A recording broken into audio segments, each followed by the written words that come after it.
Hi there! Welcome to our Steam Release Day stream. We're Revolution Software, an indie studio based in York, England. You might know us best from our infamous Broken Sword games. But today we're celebrating something even more iconic than that. The 26 years in the making sequel of Beneath a Steel Sky, Beyond a Steel Sky, is releasing today, in an hour, on Steam. And because of this stream has a lot of people in it too. As you probably know, we usually do this with like 2 or 3 people, but today we're having a lot more than that. So why don't we start with introducing yourselves? Yeah, surely. Shall I go first? I'm one of the founders of Revolution, and I am the game director of Beyond a Steel Sky. Hello, I'm one of the founders of Revolution, and I'm the executive producer on Beyond a Steel Sky. Great. Hi, my name is Tobias, and I'm producer on the Beyond Steel Sky. Oh, who's next? Who's next? Nina. I thought it was M, but okay. Hi everyone, I'm Nina, and I'm lead scripter. Hi there, I'm Em, and I do animation. And I think it says Luke up there. Yeah, I'm Luke. I'm a scripter. And I'm Wendy, today without a video because I live in London and internet's garbage here. But yeah, I am I'm Revolution's communications manager, so I should be good at this. You should be, Wendy. You should be in the north of England where they have proper internet. You know, where instead of living in a third world internet-free zone, it's called London. It's really wild down here. Okay, so today we're going to talk about a lot about the Steam launch because obviously that is in the forefront and center of this pivotal hour. So we want to touch a little bit about what this launch means to us. We want to talk about the exclusive Steam loyalty discount we announced just there. We want to talk about how we used to time between the Apple Arcade launch and the Steam launch. That's why we have Tobias. We want to talk about how we're continuing to support Apple Arcade and our plans for upcoming patches and stuff. Also why we have Tobias. And some cool nerdy behind the scenes stuff, which is why we have all those cool scripters with us. So let's start it slow though. So, we have a full hour to go through all of this. And we're all like going 160. But let's slow down a little bit. I think we should start addressing the whirlwind that has led up to this release. I want to take advantage of the rare benefit of us having Charles and Noirin with us this time, which is super rare. A very elusive creature, this Noirin. Yes, I hide in the background. Yeah, a lot of what I do is invisible, really. And I therefore am invisible most of the time. Yeah, so let's start with you guys because I think there's quite a lot, and I think that this is something that you quite have to explain. So you're starting with me then, yeah? Yeah, you. Hello, everybody. As one of the founders, I've been around for as long as the 30 years that Revolution existed and exists. And, it's been an amazing journey, really.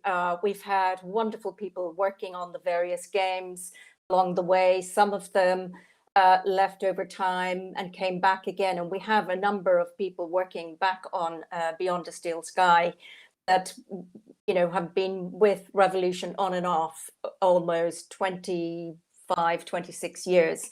So it's a real pleasure to have a team that is made up of young, new additions and some very old and wise heads. But I think, our history has been one. We're celebrating lots of anniversaries this year, 30 years since the company was founded, the 26 years that most people have waited for Beyond a Steel Sky, the follow-up to Beneath a Steel Sky, and relationships with Apple, which is, over a decade long and in the making. and also a wonderful relationship with Steam, who have supported us with all of our releases on their platform, and again stepped up to really help us on this one, and we're really, really looking forward to that.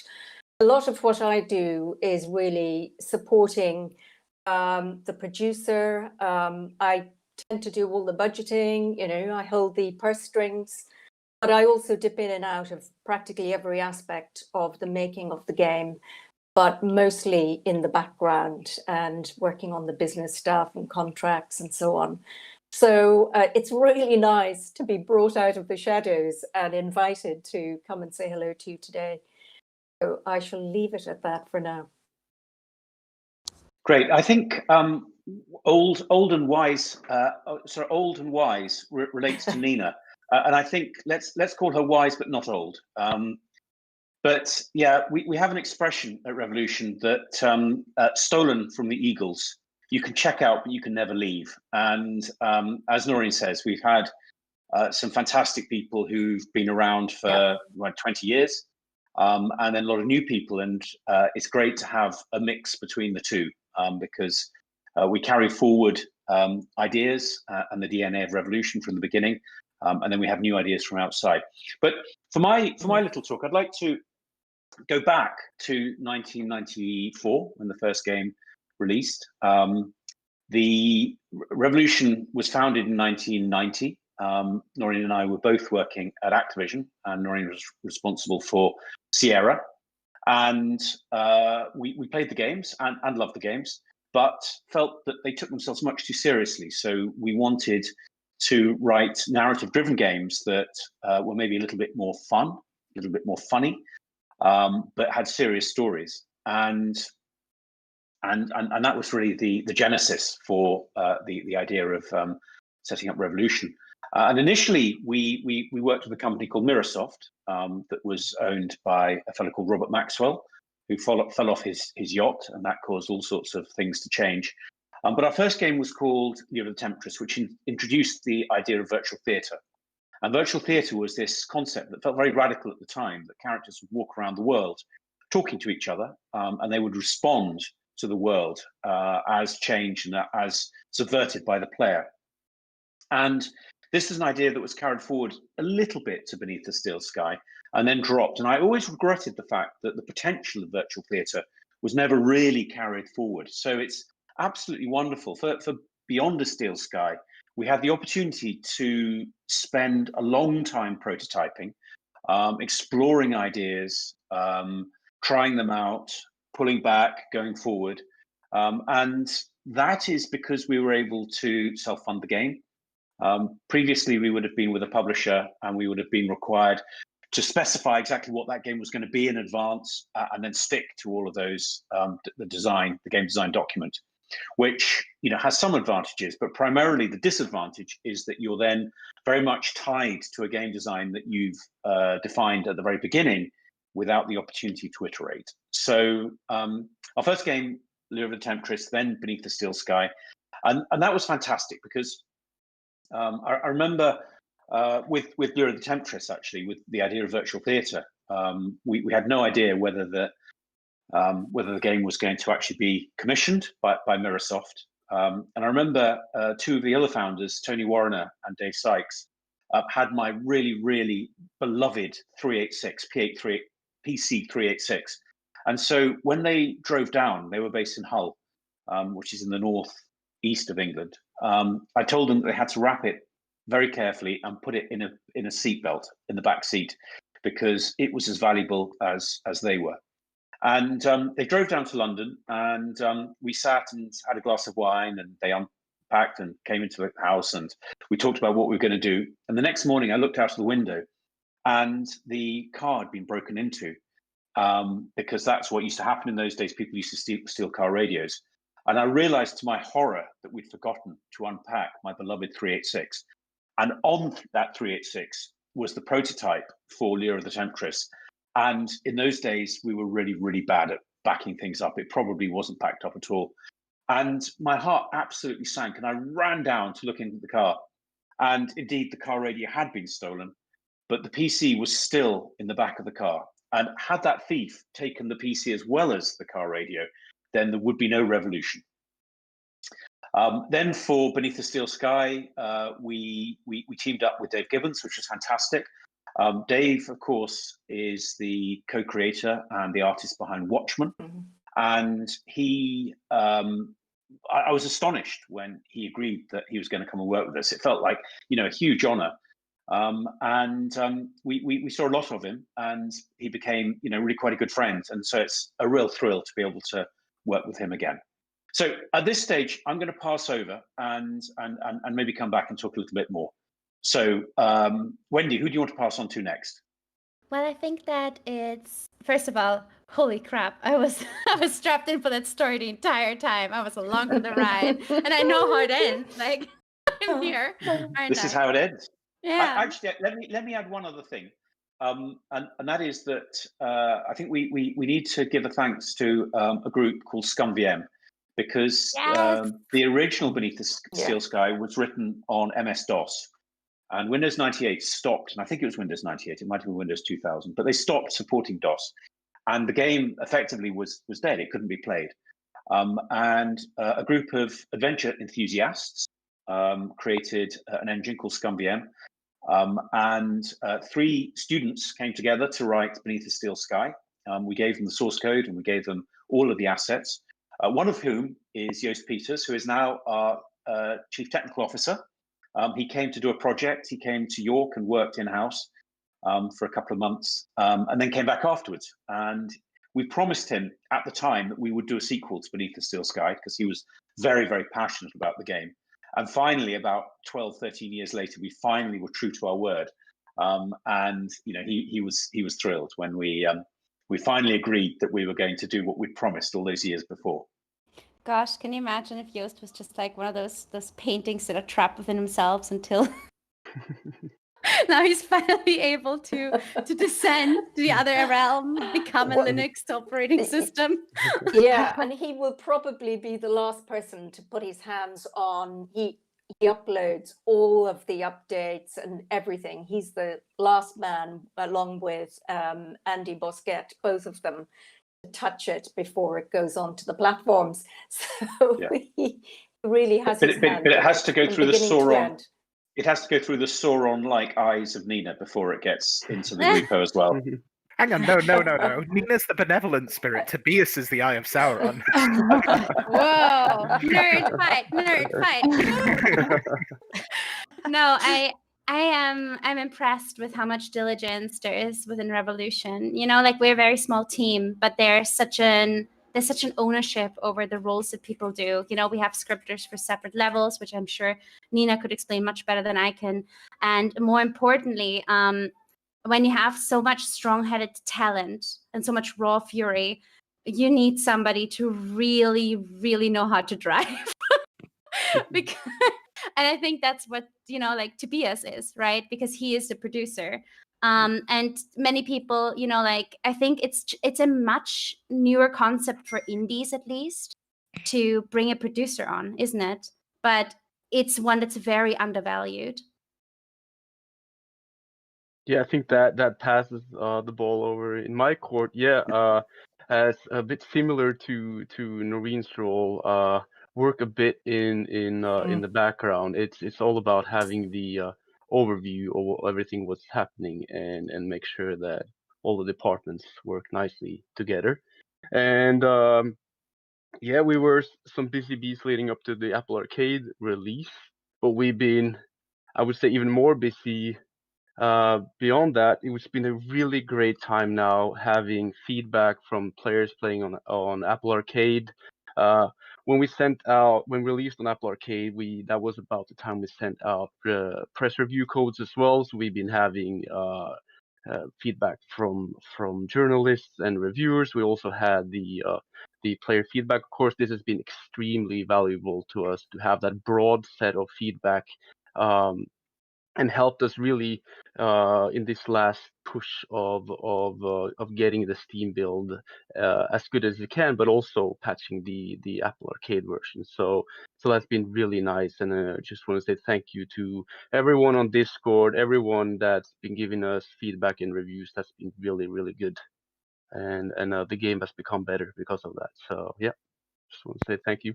It also just motivates the team so much. You know, whenever we read a review of somebody said, "Oh, I really like that bit," or you know, I hear a lot of people commenting on the hint system, for example, how well that's been done, and it just makes it a real joy and pleasure to carry on working and trying as hard as possible to kind of fix the last remaining bugs and make it the best possible game that we could for this Steam launch today.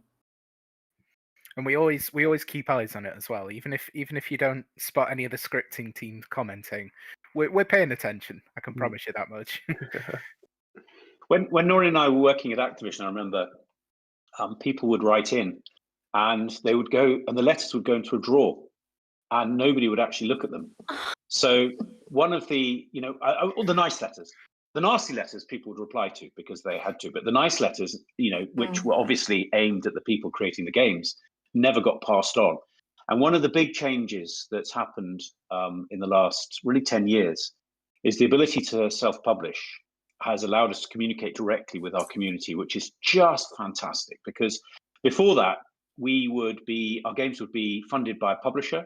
So our primary client was the publisher. The publisher would then work with the retailer. So their primary client was the retailer, and the retailer's primary client were the gamers. So we were many, many steps away. And then suddenly, through digital distribution, we were able to go directly and communicate directly and build up a wonderful community who've been incredibly supportive. Absolutely. And just to give you a little story, or to back that up, one morning as I walked into our studio in the Shambles here in York, there was an envelope jammed between the door and the frame, and it was for Revolution Software. So when I opened it, it was a letter from a young man who was visiting York on his first wedding anniversary with his new wife, and discovered us and wrote us handwritten letter telling us how great we were and loved our games. And at the bottom, he had sketched out George and Nico and left us his mobile numbers. So we contacted him and invited him in and gave them a tour of the studio. And it's that, closeness to our audience that means so much to us. It's not easy making games. Ask any of the team members here. It's really hard. But when you receive some sort of, response from the audience, it really is encouraging, as Nina was saying earlier on as well. Yeah, and I think that oftentimes, like the thing is, I love talking to all of you on Discord. I think it's really good for us to have this, ear to the ground, because the people that come to Discord are two very polar people. Either they are incredibly enamored with our games, and they really have been following Revolution. They really love what we do, and they love adventure games, and they found the game and they just like it, or they hate it and they need to tell us to our face, and they need us to know because they want to see the tears forming in our eyes. And I like that because we need both of that. We need an upper and a downer. And I'm not saying send us hate mail, it helps us, right? But please yell at me. No, I think that what happened a lot of time is that we get to interact with people that feel, like in some way didn't like something. And sometimes that's because they're stuck on a really heavy puzzle, and we can give them small hints without spoiling them, and it's really fun and interactive. And other times, other times it's because of a device support that hasn't performed the way that they deserve the performance to be experienced. And that way we can immediately go like, okay, what device is that? Oh, damn. A lot of times even I think we're already discussing gamepads internally because Tobias has already been like, oh my God, You know, I think there's no wilder west than game pads on Amazon. You're completely right there. It's a lot of different game pads. To So support people go out like, there. controllers, shit. And we're like, oh, damn. Wait, which controller? They go like, the Big Ben XYZ from Amazon. And, you know, like, fine, link us to Amazon. We'll get the controller. We can test it on that. Like, no, that's exactly like, that's why we like to be in combination and in communication with our community. Because that kind of feedback, you know, like the preciser the feedback is, the better. If you go from my game's crashing to my game's crashing on the, you know, like on this device that I have with these specs, running this operating system with this service package or whatever, then that is huge for us. And that helps us a lot because we can empathize with what you're experiencing and we can make it better. Because nobody here sits here and works and works dedicatedly over like more than a 9 to 5, all of us right now, on the release just to have you have a bad experience. Like nobody wants that. Can I jump in, Wendy, and say Yeah. that one of the things that we were one of the visions for this game was very much to have a game that is absolutely, you know, looks stunning on PC, looks stunning on Apple devices, but then also is available for people with the lower end devices where we can accommodate. And so what we aim to do was have a game that can be played at all ends of the spectrum. And I think some of the issues that have arisen, which we're working really, really hard to address, are people at the lower end of that. And that's because we were so ambitious in the full scale of the game and the range of devices that it would actually work on.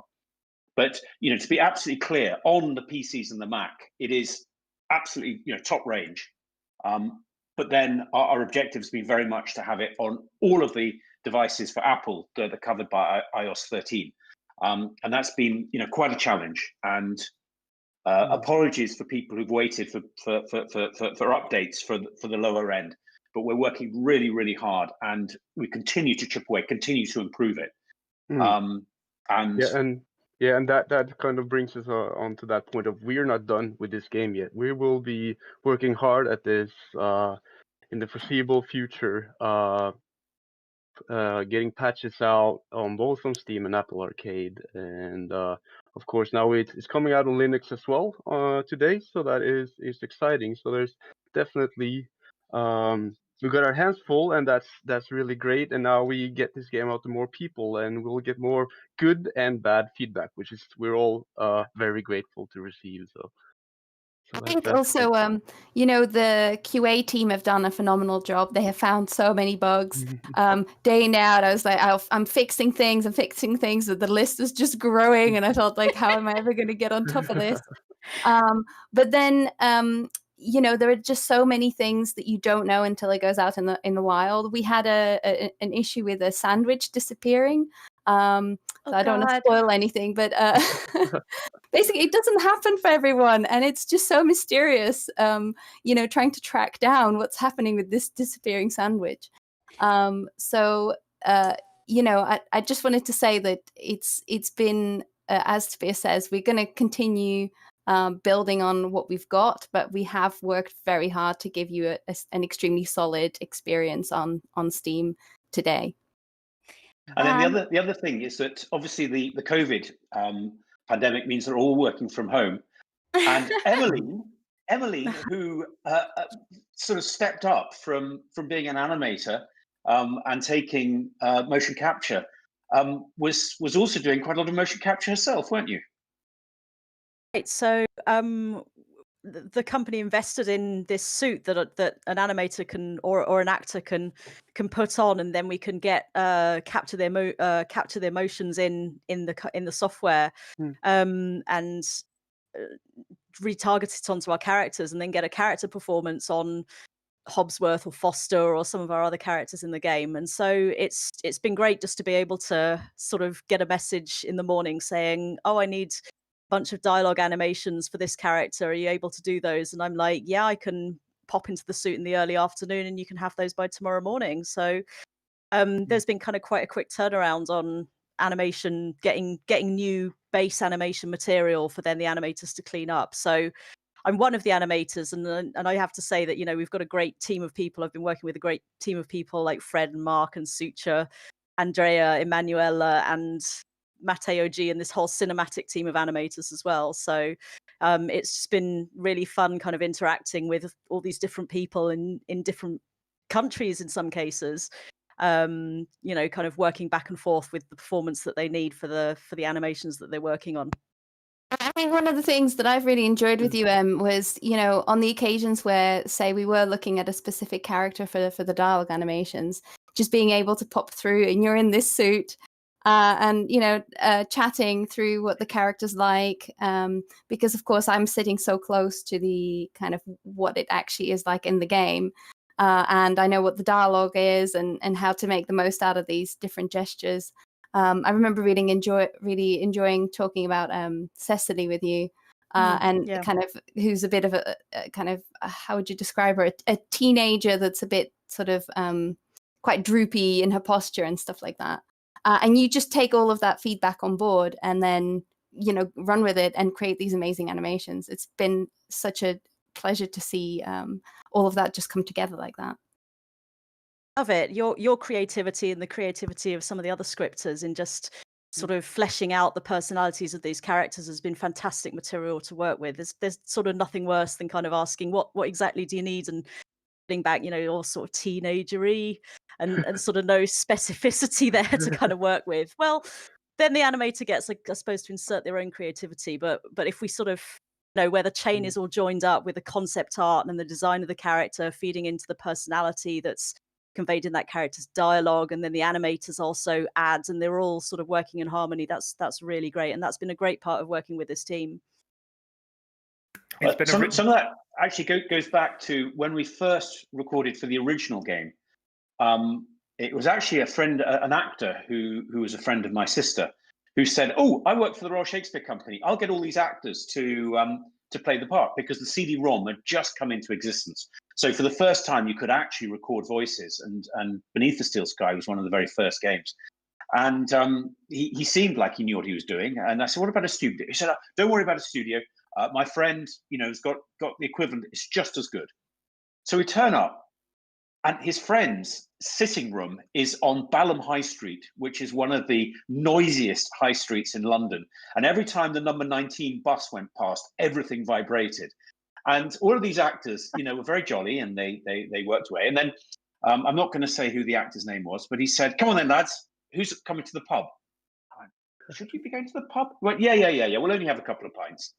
We'll be back in an hour. Anyway, they came back about 2 hours later, and clearly it had much more than a couple of pints. And then he said, "Let's pop upstairs. We're just going to have a little smoke." And I said, "But you can't go upstairs for a little smoke. You've just come back from..." Anyway, the end result was that in the afternoon, the voices sounded absolutely nothing like the voices did in the morning. And they got wilder and wackier. And to an extent, some of the voices and some of the lunacy of some of these characters, while we had to re-record vast amounts of the voices, I think we do at least owe them the benefit of giving them some credit for some of our wilder voices, which absolutely came from these stoned, drunk actors from the Royal Shakespeare Company who thought that this is what should go into a video game. I mean, it was a disaster. I love it. That's my favorite story.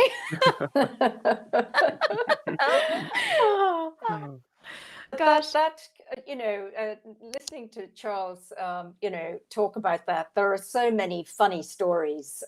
One of our earlier games, there was a BBC writer that we used. I won't use the name either, but he came. It was just before Christmas, and we always had this thing in the studio where we would have whiskey or hot whiskies, you know, on the last day, and mince pies. So anyhow, he arrives, and it's all about, he's meant to be taking the entire script back, and the, you know, in those days it wasn't digital, it was a physical, you know, tome with sheets. And anyhow, he really enjoyed the whiskey and had lots and lots of whiskey. So Charles had to scoop him up at the end of the day and walk him to the train station. He was getting on the train from York back to London. So I don't know, Charles might have to finish this because I don't know if it was during Christmas or was it afterwards. We had this little parcel posted to us, and it was the entire script for that game. He had left it on a bench at the train station. Well, he'd gone to sleep. He liked his whiskey. He liked his whiskey, and he'd lost the whole script. Yeah. And somehow it came back to us. But yeah. I know we have worked with some serious characters. I must admit. So what I'm hearing here is that you almost lost 2 games. Well, I know. Well, you know, It's magic that we hear it sort of, all. you know, we have to think quick on our feet. You know, sort of, yeah, get on with it. Yeah. I'm starting to worry I'm a bit too tame for Revolution at this point. Well, I know. Charles is like, oh, we need to get stoned. In the early days, Revolution was above a fruit shop in the Holderness Road in Hull, and during winter it was so cold. The first bit, apart from my beloved 386, the first piece of company equipment was a gas heater. But the problem was that the gas heater gave off such terrible fumes that they had to open the window and let all the cold in. So it was this balancing act. This was when Tony and Dave were working away before Mirrorsoft, before we did our first pitch. And they weren't quite sure that the window would open to let the gas fumes out and then close again because it got so cold. So we actually went up in the world, and we moved into this really quite grim office, 50s office, above a fruit machine area. And in those days, you smoked. I mean, you smoked everywhere. I mean, the idea of not smoking was unthinkable. I mean, it's so much better now. But I remember Dave would arrive on this sort of bone-rattling train that came from Doncaster. He'd get out, he'd kind of look around a little bit sort of sheepishly, and I would take him for a bacon butty in the little arcade, and we'd make our way through all of these sort of mums with prams smoking away. And at the end, there was a greasy bap with a big, thick chunk of bacon. And that was what made it all worthwhile. And that was what stimulated all the ideas. I could really go for one of those right about now. It's been a while. Oh, it was good. It was good. I mean, obviously for people who are not in the UK, they won't understand that actually a chip butty is a thing. I mean, I don't eat them anymore because I put too much weight on. But when you're young and you can get away with it, there's very little better than chip butty. Love a good chip. I think that's very unique to Hull, Charles. I'd never. No, it's not. No, Manchester, the whole of north of England. Yeah, okay. This is the 3rd time that I hear about chip butties, and I've only been with the company. In fact, no. Actually, Wendy, I think we need to ask Tobias to tell us about Yorkshire tapas. I would say that was the you've got the first culture shock I experienced coming over to the UK. That was my first chip butty at game industry get together in Leeds, and we saw these what we thought was burger buns coming in, and we were thinking, okay, we're gonna have burgers here, and then chips arrived, and then ketchup, and then gravy, and I think vinegar as well. But there was no salad coming, there was no burgers, and then we realized people put these chips on the butties, and I was just standing here thinking to myself, together with my girlfriend, that this is England. The reason, Tobias, the reason it was called Yorkshire tapas was because you had the choice of tomato ketchup, brown sauce, or mayonnaise. I mean, really, what more could you want? God, I don't have the saliva to eat something that's bread with potato. I can't imagine it. I'm still reeling from the one that Dave Gibbons revealed, which was like a toast sandwich or something. Did he say? He said like bread butty. I've been bread butty thinking or about something. it Yeah. single day since. I've still not got over that one. I still can't get my head around it. It's a slice of That's bread a piece of instead toast. A piece of toast with a bap around it. Is that right? I think so. Yeah. Wow. No. I tell you what, Tobias, I hope you're evangelizing the great beauty of English food when when you go back to Oslo. Yeah, will do. Like, and this is brown sauce. Why? Because it's brown and it's a sauce. And this is red sauce. Wait, no. Oh man. But I mean, there's a lot that York has to offer besides, like Revolution software and bread, but there must be something between. But York is great. York is great. Yeah. I mean, of around here, obviously Noirin and I and Nina and Luke are all, Yeah. York, All locals. East and Yeah. have been for quite some Yeah. time. I mean, just to sell York, we have a wall from 1069 all the way, a stone wall built by William the Conqueror, and that replaced the Roman wall built in, I don't know, about 400. And then Constantine the Great, who founded Constantinople, which is obviously Istanbul, was declared there's a whole emperor. song about the rebrand. Yeah, was declared emperor in York, and they built a statue of him about 10, 12, 15 years ago. And he's sitting on his throne, and he's holding a broken sword. And we came up with broken sword, and I think that they copied us, or maybe Constantine came first. I don't know. Anyway, we didn't copy each other, definitely. But this seems to like this extraordinary serendipity that we now have this statue outside our wonderful cathedral with Constantine the Great with a broken sword. That is pretty cool. That is really pretty cool. I like to also mention, like, as a long kind of standing a Broken Sword fan, when I first came over to York, Charles gave me the tour of the city, and then he showed me that the crane from Broken Sword, which I think some of the fans might remember, the crane you'll escape this warehouse from with George and Nico, and Charles showed me that it's just along the Ouse River, and luckily enough, I was able to find a flat the closest I could to that crane. So that was there's some York in these games, absolutely. I think also the gangs are inspired by these geese of York, which can be a bit aggressive to say the least. Yeah. What is that true, Nina? It's actually technically kind of half true, yes. I think we have all had the goose experience of York, and when very early days, I remember with the gangs, because obviously gangs are actual birds, and they're cockatoos, much smaller than the ones that you would encounter in the game. But in this post-apocalyptic sort of setting, they have become rather vicious.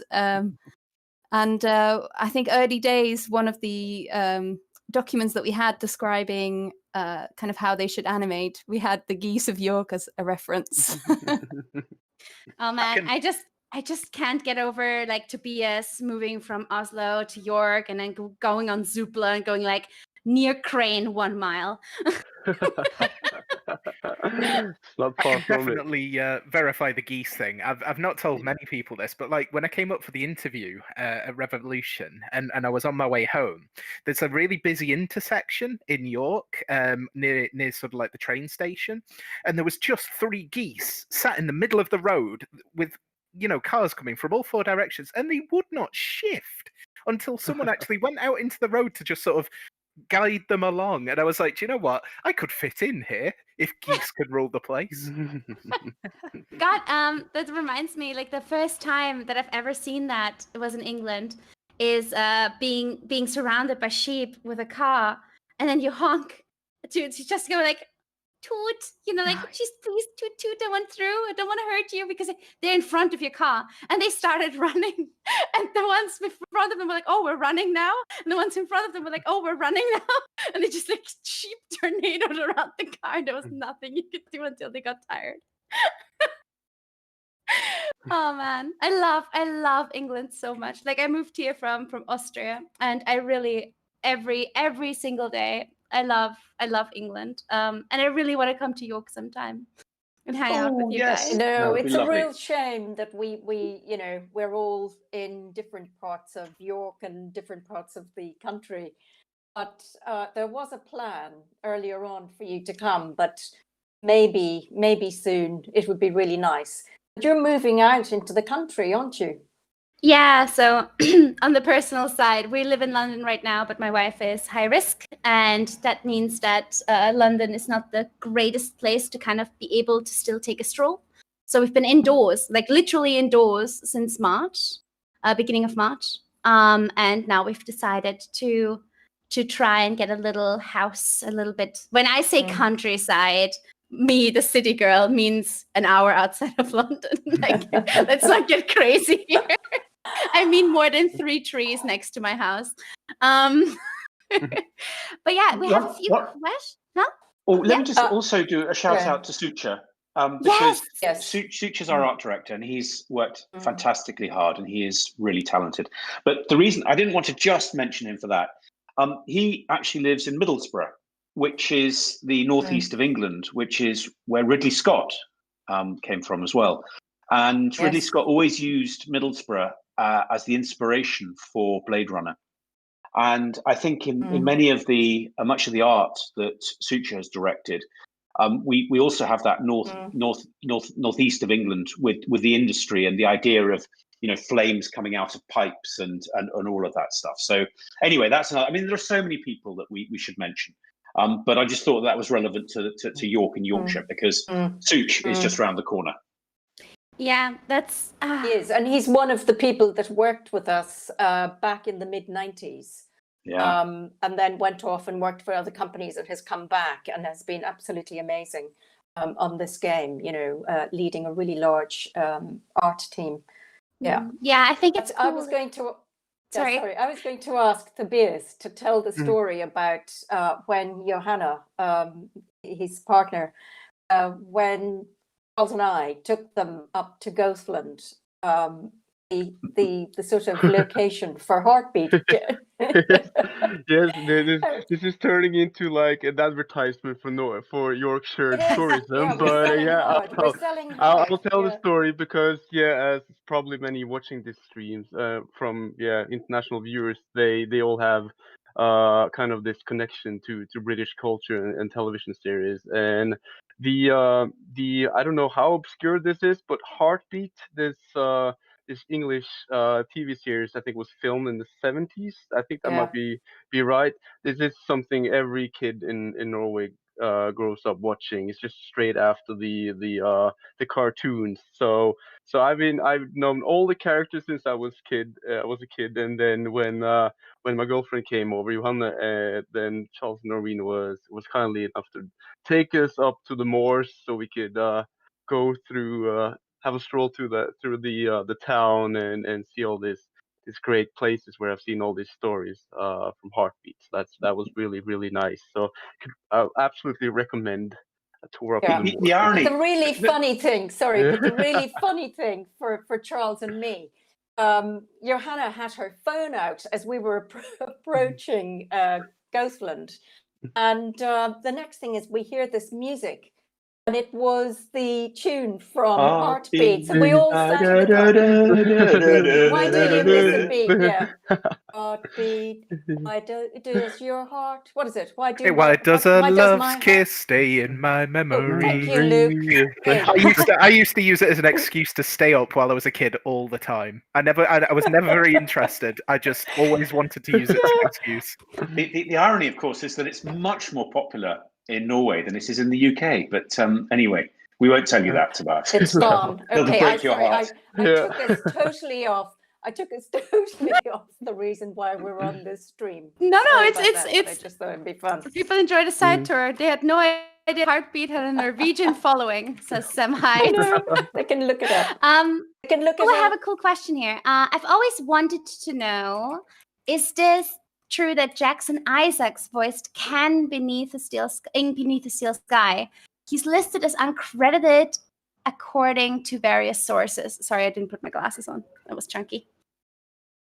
So the question again is, Jackson Isaac, if he voiced Ken in Beneath a Steel Sky. That's something I'll need to...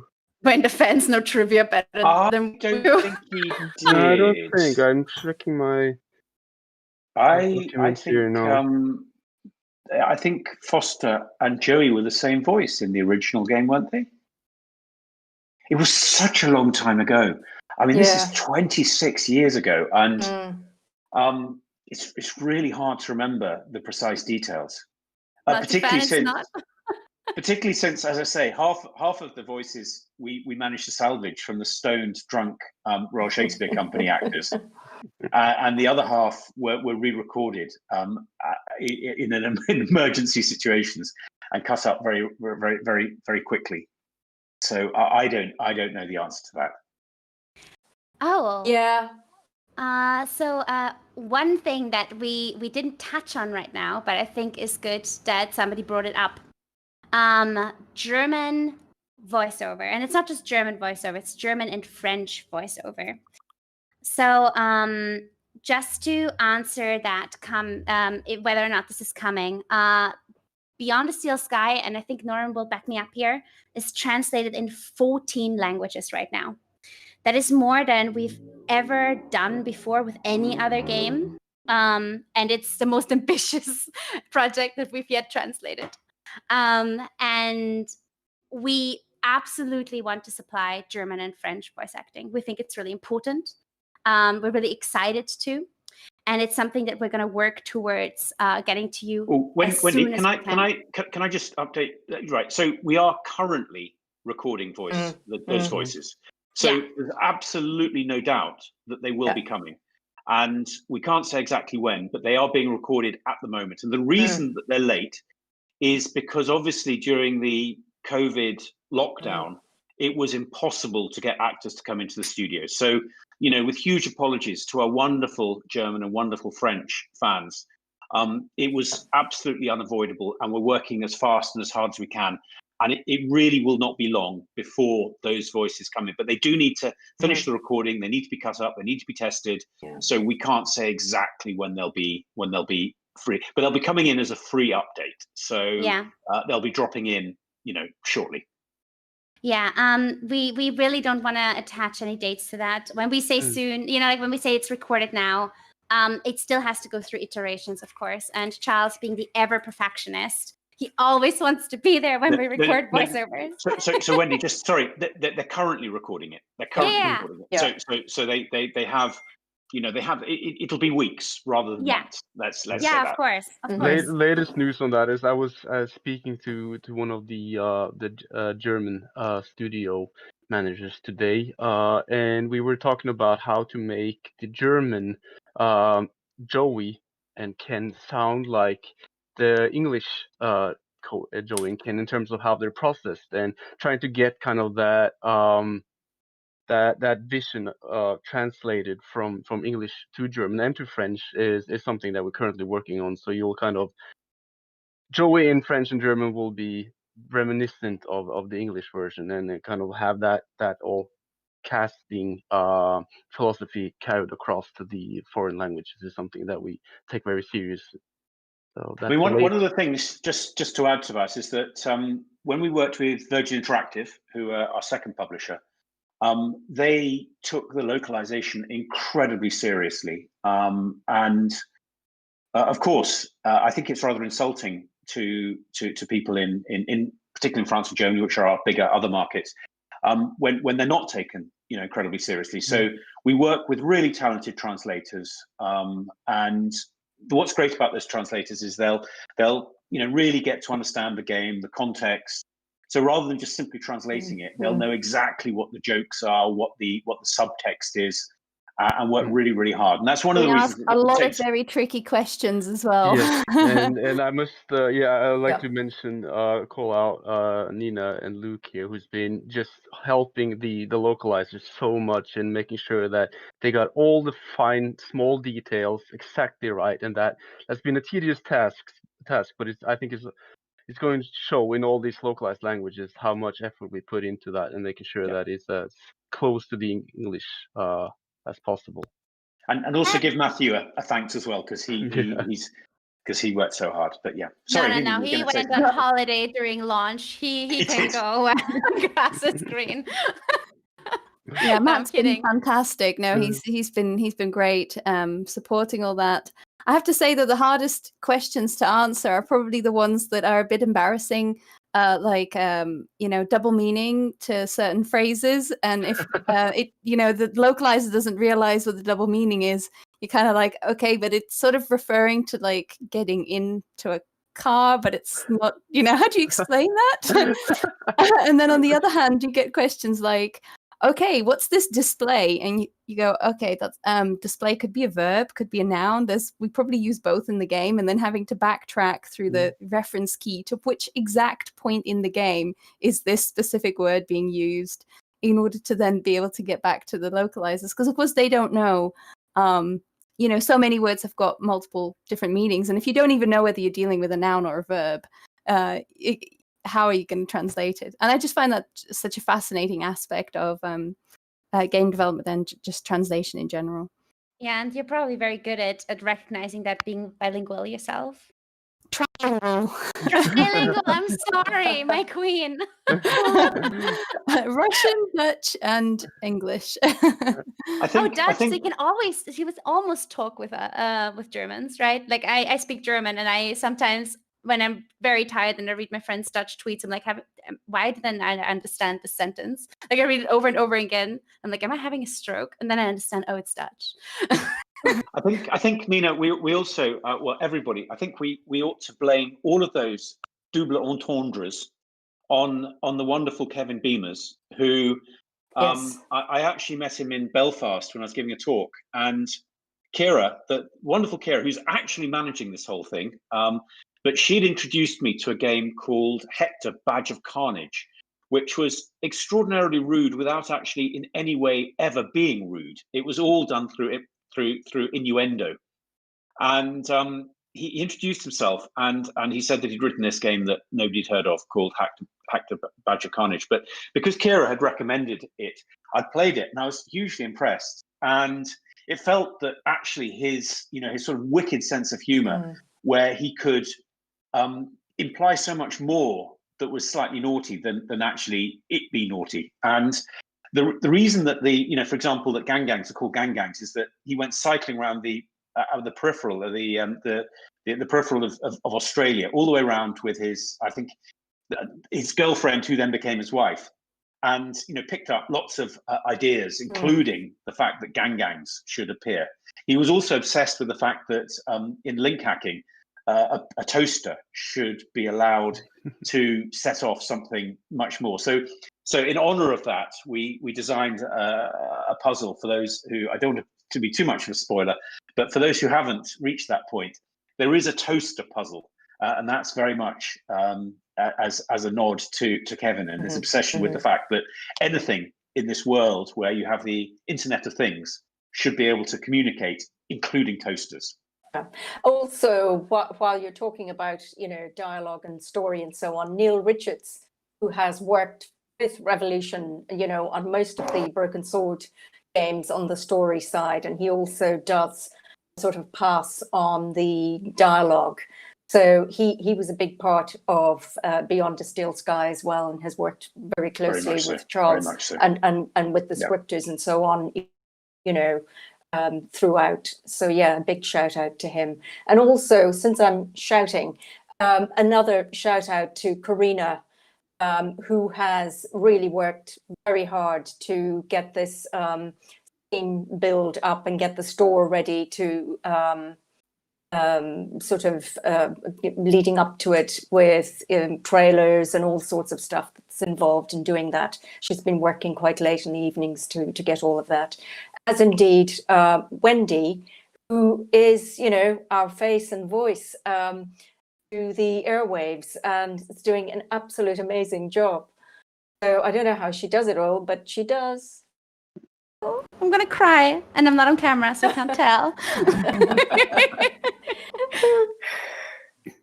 Yeah, it's easy to put so much passion in when this is such a lovely team. I obviously I came from a very close-knit team before, and I thought I could never find love again. As it is when you're with an indie team for 3 years, right? But I really, really fell in love with all of you. I think you're really lovely. Oh, thank you. Has anybody noticed it's less than 10 minutes left until the game goes live? Oh gosh, do we have some more questions? I am so excited. I beside myself. It's been such a long journey, and we've worked so hard for so long on this. and it's like less than 10 minutes. I'm sweating. You know what, Nina? It's really hard writing a video game, isn't it? And particularly an adventure game. And the reason is because we are expected and very passionately believe in writing a story that has all the strength of a linear story, but it's got to work in the interactive medium. So in many ways, I think people are more, because they spend a lot longer playing a game than they would a film, and because they're looking for clues, because those clues are so important to finishing the game, I actually think people are more critical of the stories and the dialogue and the logic in the world than they would be in a film. And I think in a film, you have big leaps of logic and you can cover them up. We can't do that, because if we have a big leap of logic, people are going to say to themselves, but the puzzle doesn't make sense anymore. So anyway, I would say this, but I really think that it's much harder. We had a reshuffle now. I'm Noirin. Oh, there we go. That's better. That Okay, wasn't great. entirely my fault. Oh, don't worry. I was just there, like I was gonna exclaim, and I was like, "No, hold it in, Luke. Don't say anything." It happens every single time we stream. But yeah, I think like one of the things is when you make a puzzle game, you're asking people to take it apart. You're asking people to try the things that, like, you're asking people to snoop around, right? Like with more linear games, people wouldn't normally go into this corner and look exactly from a separate angle and try to interact with people from a certain perspective or items. But with our game, we're like, look around everything, discover everything, and that means they find everything very quickly. But hopefully people will see when they play the games that our number one objective is to entertain people, and the response, as was said at the beginning, people who write nice posts, obviously that's lovely. People who offer constructive criticism, that's very valuable as well. Some people don't like it, and some people shout because the game doesn't work on their system, and they have every right to do that. But and that's and of course, because they're frustrated. But in many ways you can see that as a positive as well, because people are angry because they're so disappointed that they can't play the game. So we do try and see a positive in everything and work really, really hard to fix any problems for everybody. So we just gotten a word from Corinna, and people in chat noticed as well. It's live. The page is live. It still needs to populate, which is nerd talk for it's not going to be live for everyone right away, because that's how the internet works. But it's there. Like it's right there. It's live. I'm sorry. I'm being a giant geek. But there it is. I posted the link in the channel. It's here. I'm also going to post our Discord so you can be in touch with us. I spent an untimely amount there yesterday, I think until 3 a.m. I'm convinced you don't sleep at this point, Wendy, to be honest. I have the most supportive wife in the world. She wakes me up every day with coffee and in bed. And without her, I wouldn't be standing here. But yeah, like it's that's launch, right? You want to know what people are experiencing, and you want to be around for them. But yeah, I think we should let people start enjoying the game, say our goodbyes, and really get down to work again. Can I please ask everybody who does play? I would love to hear your thoughts on it. I know there's reviews, and reviews are important, but I'm not saying it because of that. I think it's just when you've worked on a game for so many years and you've put so much time and effort into it, whenever I read what the experience was like for someone, it means the world to me. And I know it means the world to the team who've worked so hard on it. So do play the game, and please let us know what you think. And we learn.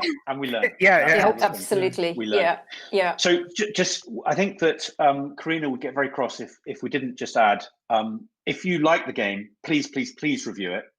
If you don't like it, you should probably review it as well. But but particularly if you like it, And also, I should have mentioned George as well, who works with Karina. They've both been working really hard on this. And there are so many people, we've had possibly 60, 70 people or more working on this throughout its sort of stages in development. So, when you play and complete it, do check the credits at the back. There are a hell of a lot of people that have been involved in making this game. That is true. and we really put our love and heart and soul into this. And this game has been a long time in the making. And this is going to be an interesting, amazing week. Yeah, and again, just driving this home, positive reviews. The reason why it's so important to leave them is because often when we enjoy things, we enjoy them quietly, and often when we don't enjoy things, we don't enjoy them very loudly. So it's always good to tell people, like generally in your life, if you appreciate someone, tell them right now. But yeah, I appreciate all the team. Oh, I got it before anyone else Oh, did. Luke, that's so you, Luke. nice. Yeah.